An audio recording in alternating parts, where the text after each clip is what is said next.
Welcome back to Gas Air Spark. Today I'm out at Stinger Harley Davidson in Medina, Ohio, and I'm going to test ride a 2017 Harley Fat Bob. That's a FXDF, and unfortunately I don't know what that means either. I can tell you that it's a dyno.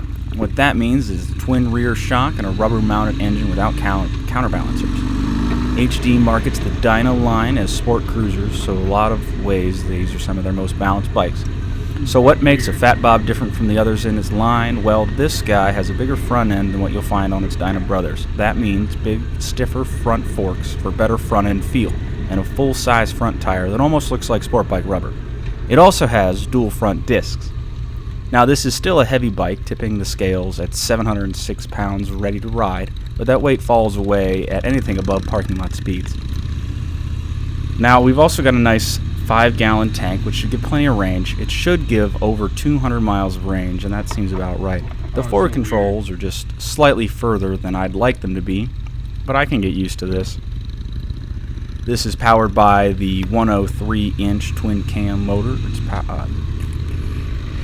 claimed 99.5 foot-pounds at the crank. Harley numbers are a little hard to find for horsepower, but motorcycle.com tests a 2014 model, same engine, same 6-speed transmission, essentially the exact same bike. Their dyno test showed 66.5 horsepower and 88.3 foot-pounds of torque at the wheel, which is about right if Harley's claim numbers are correct at the crank. And it's quite a good motor. It's got real good feel, and the power is right in the middle where you expect it to be, in the low and in the middle revs. It kind of peters out in the upper range, but that's kind of how it was intended to be, and that's where you really want to be on this kind of bike. I never ended up hitting the rev limiter on this bike even when riding it hard.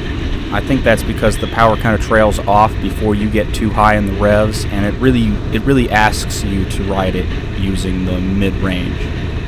With that chunky front end, I really enjoy the way this bike handles. It feels really planted. I was surprised with how well this bike felt.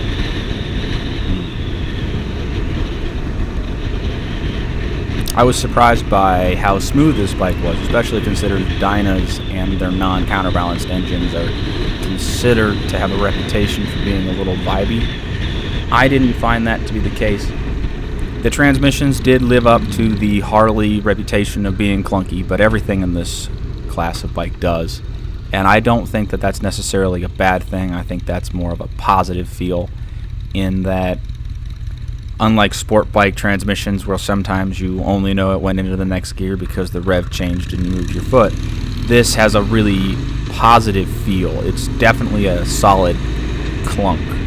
Not a bad clunk. It's hard to describe, but it feels good when you shift. The clutch effort is just about right, and the dual front disc brakes feel pretty darn good too. I was surprised. The rear feels like any other rear pedal.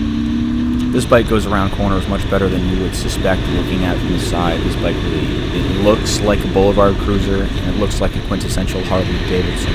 But it handles surprisingly well, and I enjoy riding it quite a lot. I understand where they're going with this model, and I can understand why the dynos are very popular. This bike definitely strikes a balance of sportiness and comfort. The seat is nice and firm without being too hard. It's quite comfortable. I could see myself doing a full 200-mile tank on this bike without any problem at all.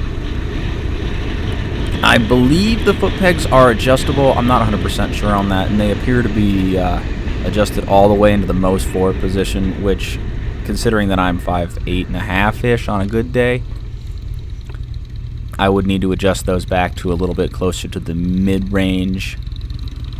But beyond that, I really enjoyed riding this motorcycle. The way it handles, it blew me away, considering that this is, in fact, a Harley. Now this guy is not exactly easy on your wallet with a base MSRP of $16,050. I don't know why they don't make it just an even 100 number. But anyway, that's the base. For color paint, you need another $400. A custom paint job, which I'm not entirely sure what that means. I imagine that's from their custom line, is $16,999. as well as $800 for ABS and another $400 for the security option.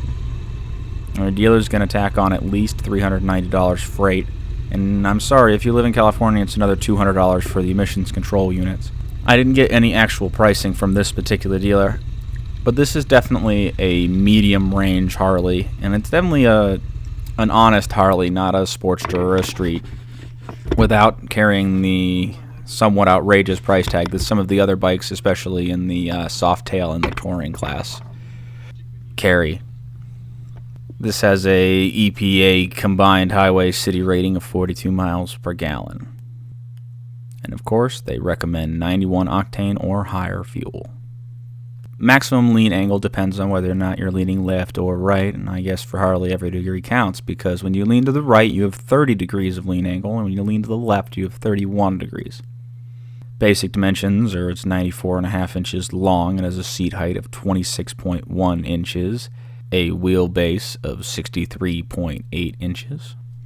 So anyway, if you enjoyed this video, please like and subscribe, please share, please do anything. This is my desperate plea for attention. Please meet me in the comments, leave me something nasty, I don't care, let's get in an argument on the internet. Seriously though, ride safe.